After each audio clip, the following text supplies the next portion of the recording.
Usiogope. Mimi ni mjumbe, nimekuletea taarifa. Jose, zipige hesabu za njia zako. Yatafakari matendo yako. Maana uhai wako upo katikati ya wakuu wa giza.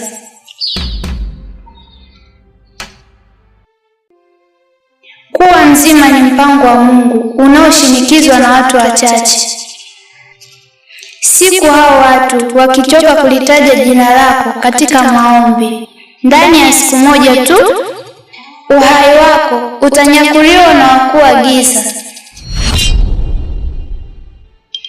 Yatafakari maneno yangu, ziboreshe njia zako.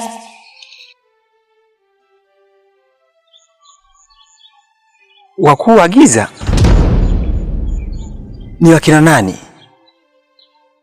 Na wewe ni nani?